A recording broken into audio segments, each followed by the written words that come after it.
La paz de Dios sea con cada uno de vosotros. Vamos a abrir la Biblia en el libro de Efesios capítulo 6, verso 4.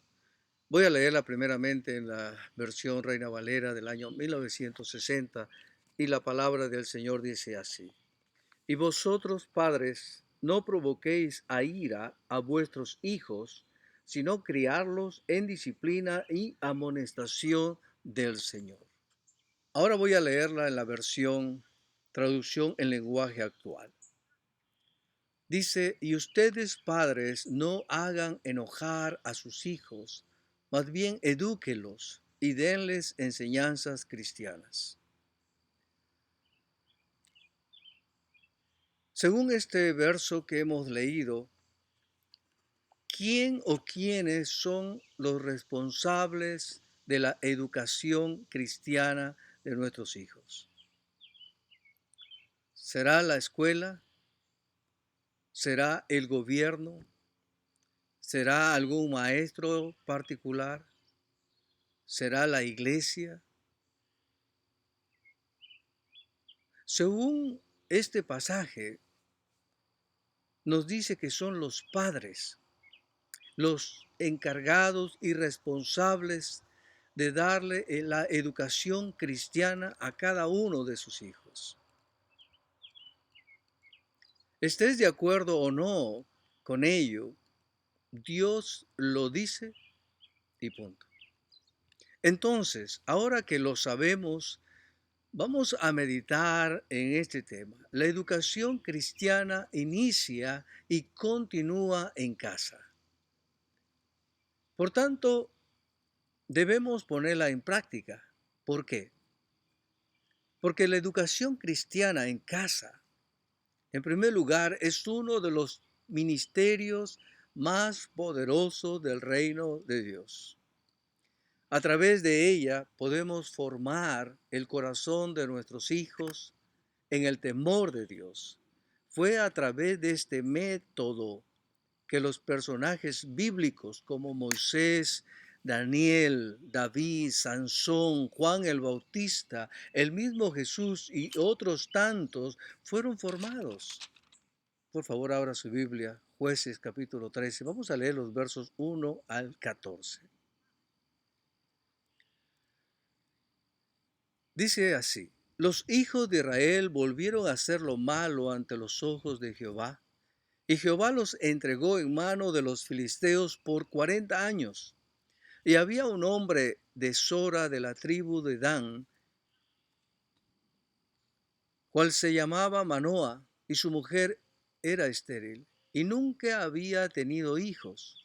A esta mujer apareció el ángel de Jehová y le dijo, he aquí tú eres estéril y nunca has tenido hijos, pero concebirás y darás a luz un hijo. Ahora pues no bebas vino ni sidra, ni comas cosa inmunda, pues he aquí que concebirás y darás a luz un hijo, y navaja no pasará sobre su cabeza, porque el niño será nazareo a Dios desde su nacimiento. Y él comenzará a salvar a Israel de mano de los filisteos. Y la mujer vino y se lo contó a su marido, diciendo, un varón de Dios vino a mí, cuyo aspecto era como el aspecto de un ángel de Dios, temible en gran verdad. Y no le pregunté de dónde, ni quién era, ni tampoco él me dijo su nombre. Y me dijo, he aquí que tú concebirás y darás a luz un hijo. Por tanto, no bebas vino, ni sidra, ni comas cosa inmunda, porque ese niño será nazareo a Dios, desde su nacimiento hasta el día de su muerte. Entonces oró Manoa a Jehová y dijo, Señor mío, yo te ruego que aquel varón de Dios que enviaste vuelva ahora a venir a nosotros y nos enseñe lo que hayamos de hacer con el niño que ha de nacer. Y Dios oyó la voz de Manoa, y el ángel de Dios volvió otra vez a la mujer, estando ella en el campo. Mas su marido Manoa no estaba con ella.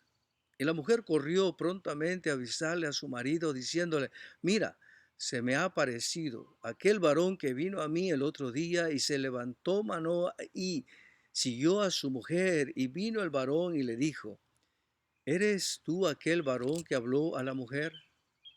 Y él dijo, yo soy. Entonces Manoa dijo, cuando tus palabras se cumplan, ¿cómo debe ser la manera de vivir del niño? ¿Y qué debemos hacer con él? Y el ángel de Jehová respondió a Manoa, la mujer se guardará de todas las cosas que yo le dije.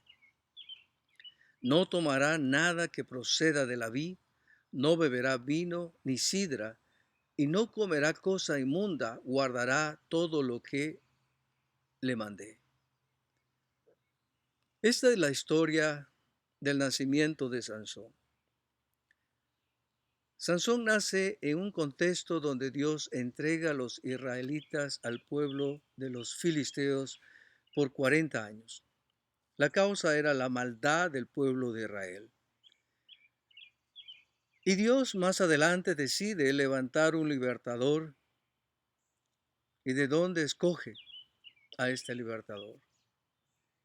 De una familia, de un matrimonio sin hijos y donde la mujer es estéril. El ángel de Jehová se le aparece primero a la mujer y luego a los esposos. ¿Qué fue lo primero que hizo Manoa, el padre? Verso 8 dice, entonces oró Manoa a Jehová y dijo, Señor mío, yo te ruego que aquel varón de Dios que enviaste vuelva ahora a venir a nosotros y nos enseñe lo que hayamos de hacer con el niño que ha de nacer. ¿Qué le pidió Manoa a Dios? Le pidió que le enseñe cómo hacer a él y a su esposa para educar a su hijo. ¿Escuchó Dios a Manoa? Verso 9 en adelante dice, y Dios oyó la voz de Manoa. Sí, Dios escuchó la oración de Manoa. Y el ángel volvió otra vez, y cuando volvió ahora, Manoa le hace una pregunta directa al ángel. ¿Cómo debe ser la manera de vivir del niño? ¿Y qué debemos hacer con él? Esa es la oración que usted hace por sus hijos. Si somos honestos, casi nunca le pedimos a Dios que nos enseñe cómo educar a nuestros hijos.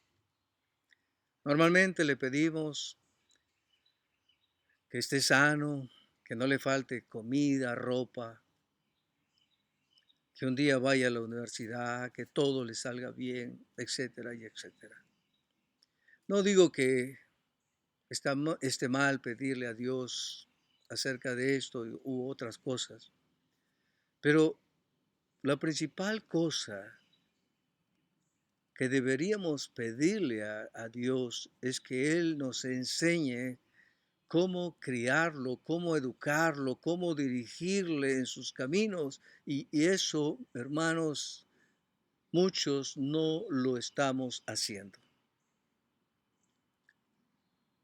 Por ello quiero animarle que si usted nunca ha orado por su hijo o hijos, pidiendo a Dios que le enseñe cómo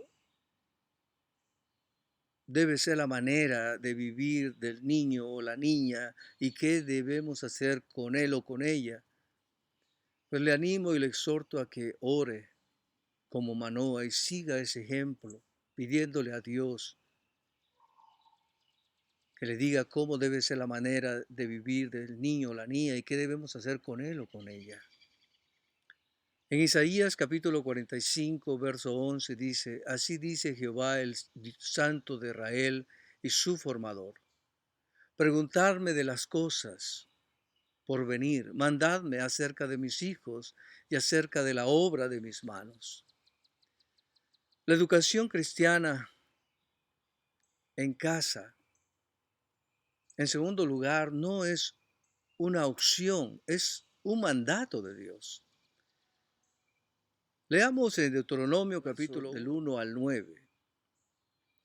Dice así la palabra de Dios. Estos pues son los mandamientos, estatutos y decretos que Jehová vuestro Dios mandó que os enseñase para que los pongáis por obra en la tierra a la cual pasáis vosotros para tomarla, para que temas a Jehová tu Dios guardando todos sus estatutos y sus mandamientos que yo te mando, tú, tu hijo y el hijo de tu hijo, todos los días de tu vida, para que tus días sean prolongados. Oye pues, oh Israel, y cuida de poneros por obra, para que te vaya bien en la tierra que fluye leche y miel, y os multipliquéis como te ha dicho Jehová, el Dios de tus padres. Oye Israel, Jehová nuestro Dios, Jehová uno es, y amarás a Jehová tu Dios de todo tu corazón y de toda tu alma y con todas tus fuerzas.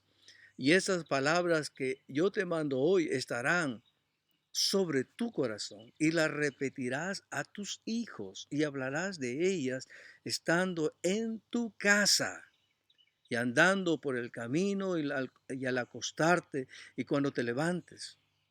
Y las atarás como una señal en tu mano y estarán como frontales entre tus ojos y las escribirás en los postes de tu casa y en tus puertas. Si usted se da cuenta aquí, inmediatamente a continuación del gran mandamiento que se está dando, Dios centró nuestra atención en la vida familiar. Habló específicamente a los padres de demostrar su amor por Él, haciendo todo lo que esté a su alcance para transmitir la fe a sus hijos. La pregunta es, ¿realmente estamos tomando en serio nuestro amor a Dios? Si es así, entonces también debemos tomar seriamente el enseñar con diligencia la palabra de Dios a nuestros hijos. Esa es la primera misión que Dios nos dio después del mandamiento más importante de la Biblia. Este es el propósito de ser padres y abuelos, imprimir en el corazón de nuestros hijos el amor de Dios. Y vuelvo a repetirlo. Este es el propósito de ser padres y abuelos. Imprimir en el corazón de nuestros hijos el amor de Dios. En el corazón del gran mandamiento está el discipulado familiar con los padres como los primeros entrenadores espirituales de sus propios hijos. ¿Qué ha sucedido en la historia respecto a este mandato? Hasta el siglo XX, la gente comúnmente entendía que la formación espiritual de los hijos era responsabilidad de los padres y abuelos en la casa. A fines de los 1800, Charles Spurgeon, un predicador inglés, estaba muy preocupado por los cambios que estaban ocurriendo en la cultura cristiana. Veía a los padres delegando cada vez más la formación de sus hijos a la iglesia, en vez de tomar el mando en su casa. En el siglo XVII, los líderes de las iglesias visitaban regularmente las casas de cada familia de la iglesia para evaluar si los padres estaban discipulando o no a sus hijos en la práctica cotidiana de la adoración familiar. ¿Se imagina usted esto? En el año 1647, los cristianos en Escocia publicaron el directorio de la adoración familiar, en la cual escribieron lo siguiente. La asamblea pide y nombra ministerios para hacer una búsqueda y consulta diligente de si hubiera entre ellos una familia o familias que han descuidado la labor de la adoración familiar. Si encuentran una familia así, la cabeza de ese hogar debe ser amonestada en privado para enmendar su falta, y en caso de que eso continuara así, él debe ser seriamente reprobado por la junta. Luego de lo cual, si es hallado todavía descuidando la adoración familiar, deberá ser por causa de su obstinación de una ofensa tal, suspendido y excluido de la cena del Señor hasta que repare el daño. Suena muy estricto. Pero tengamos en cuenta lo siguiente. Cada vez que Dios quería hacer algo grande en la historia o quiere hacer algo grande en la historia, Él siempre escogía un niño. Escogió a Moisés para liberar a Israel de la esclavitud de Egipto. Escogió a Juan el Bautista para preparar el camino del Mesías. Escogió a Jeremías. En Jeremías capítulo 1, verso 4 y 5 dice, vino pues palabra de Jehová a mí diciendo, antes que te formase en el vientre te conocí, y antes que nacieses te santifiqué, te di por profeta a las naciones. Escogió Dios a Pablo, dice en Gálatas capítulo 1, verso 15 y 16. Pero cuando agradó a Dios que me apartó desde el vientre de mi madre y me llamó por su gracia, revelar a su Hijo en mí para que yo le predicase entre los gentiles.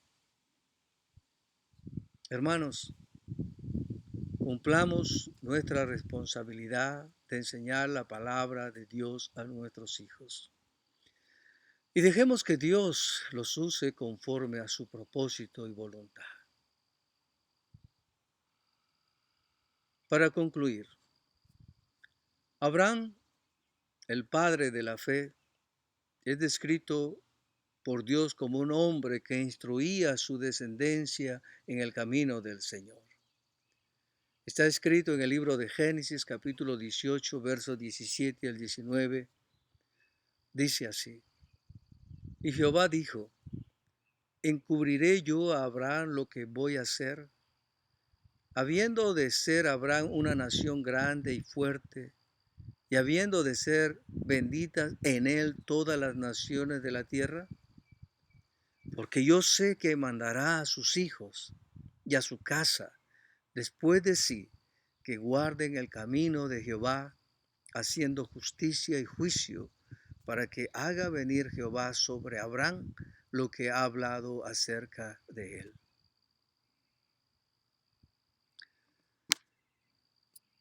Hermanos, ¿sabe Dios que usted mandará a sus hijos y a su casa después de sí que guarden el camino de Jehová? Que Dios le dé entendimiento.